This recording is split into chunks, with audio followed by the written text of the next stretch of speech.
الحمدللہ الذی کفا والصلاة والسلام علی حبیب المصطفیٰ اما بعد۔ یہ علم الصیغہ قواعد محموز اور قواعد معطل کا ایک تسلسل ہے۔ مختلف ویڈیو میں سبقاً محموز اور معطل کے قواعد ضروری وضاحت کے ساتھ انشاءاللہ بیان کیے جائیں گے۔ باب صوم در صرف محموز و معطل و مضاف مشتمل بر سے فصل۔ تیسرا باب محموز، معطل اور مضاف کی گردانوں کے بیان میں جو 3 فصلوں پر مشتمل ہے۔ چون السرد ابواب فارغ شدم حالا بقواعد تخفیف و اعلال و ادغام می پردازیم تغییر حمزہ را تخفیف گویند و تغییر حرف علت را اعلال و در آوردن یک حرف را در دیگر مشدد نمودن را ادغام۔ جب ابواب کے بیان سے ہم فارغ ہوئے تو اب تخفیف، تعلیل اور ادغام کے قواعد شروع کرتے ہیں۔ حمزہ کی تبدیلی کو تخفیف کہتے ہیں، حرف علت کی تبدیلی کو تعلیل اور ایک حرف کو دوسرے حرف میں داخل کر کے مشدد کرنے کو ادغام کہا جاتا ہے۔ محموز کے قواعد، معطل کے قواعد اور ادغام کے قواعد، یہ تینوں قواعد اس میں بیان کیے جائیں گے۔ حمزہ میں جو تخفیف ہوتی ہے، تبدیلی ہوتی ہے، اس کو تخفیف سے تعبیر کرتے ہیں۔ مصنف خود آگے تخفیف، تعلیل اور ادغام کی وضاحت کرتے ہیں، چنانچہ کہتے ہیں کہ تخفیف حمزہ کو تغییر حمزہ کو تخفیف کہتے ہیں، یعنی حمزہ کے اندر جو تبدیلی ہوگی، مختلف قواعد اس کے آ رہے ہیں، آگے تقریباً 10 قاعدے ہیں۔ کبھی حمزہ کو ماقبل کی حرکت کے موافق حرف علت سے بدلا جائے گا، کبھی حمزہ میں بین کیا جائے گا، اور مختلف طریقے ہیں اس کی تخفیف کے۔ تو حمزہ کے اندر جو تبدیلی ہوگی اس تبدیلی کو تخفیف کہا جائے گا، اور حرف علت کے اندر جو تبدیلی ہوتی ہے مختلف طریقے سے، کبھی حرف علت کو ساکن کیا جاتا ہے، کبھی حرف علت کو حذف کیا جاتا ہے، اور کبھی اس کو دوسرے حرف علت سے بدل دیا جاتا ہے۔ تو حرف علت کے اندر ہونے والی تبدیلی کو تعلیل سے تعبیر کرتے ہیں، اعلال اسی کو کہتے ہیں، اور ایک حرف کو دوسرے حرف پہ داخل کر کے اس کو مشدد کرنا، یہ ادغام کہلاتا ہے۔ آگے ہے فصل اول در محموز مشتمل بر 2 قسم۔ پہلی فصل محموز کے بیان میں جو 2 قسموں پر مشتمل ہے۔ اب محموز کے بیان کو 2 حصوں پر تقسیم کرتے ہیں۔ پہلی قسم محموز کے قواعد کے بیان میں تقریباً 10 قاعدے ہیں۔ جب قاعدوں کے بیان سے فارغ ہوں گے تو پھر 2 صفحے کے بعد انشاءاللہ اس کی گردان شروع کی جائے گی۔ قسم اول در قواعد تخفیف حمزہ۔ پہلی قسم حمزہ کی تخفیف کے قواعد کے بیان میں، یعنی محموز کے جو قواعد ہیں وہ قواعد یہاں سے بیان کیے جائیں گے۔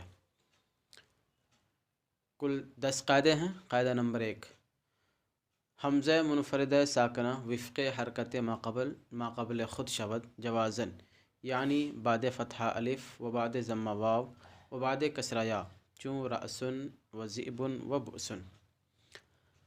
حمزہ منفردہ ساکنہ اپنے ماقبل کی حرکت کے موافق ہو جاتا ہے، جوازن یعنی فتحہ کے بعد الف، ضمہ کے بعد واو اور کسرہ کے بعد یا، جیسے رأسن، ذئبن اور بؤسن۔ محموز کے 10 قواعد میں سے پہلا قاعدہ ہے حمزہ منفردہ۔ منفردہ کا مطلب ہے کہ حمزہ اکیلا ہو۔ آگے قواعد آ رہے ہیں، جہاں بہت سی جگہیں ایسی ہیں جہاں پر حمزہ ڈبل ہو، تو پھر اس صورت میں کیا کیا جائے گا، اس کا قاعدہ آگے آ رہا ہے۔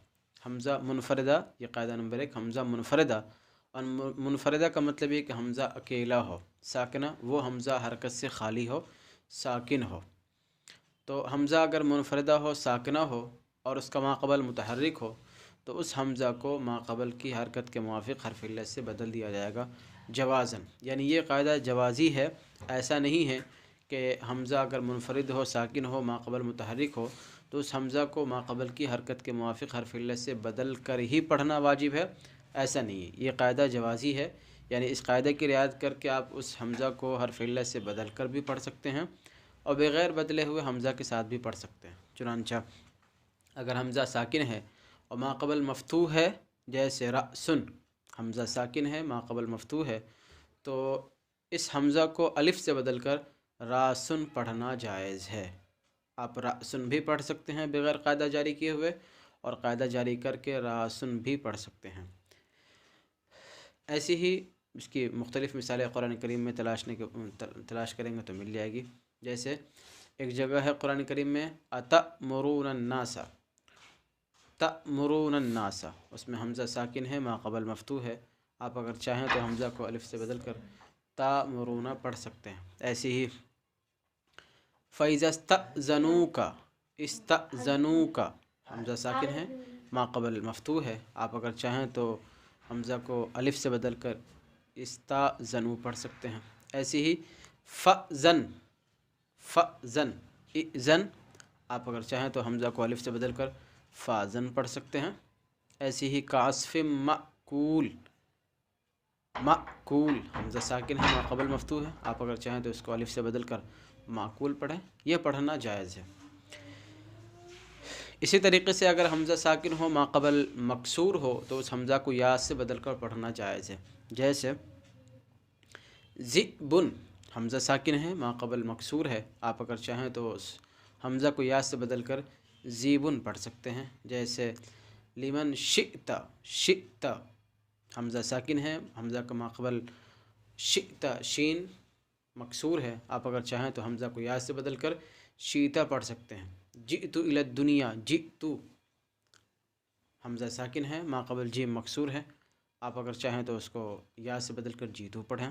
ایسی ہی بؤسن واو ساکن ہے، حمزہ ساکن ہے اور اس کا ما قبل مضموم ہے، یہ بھی ممکن ہے کہ حمزہ کو واو سے بدل کر بوسن پڑھا جائے۔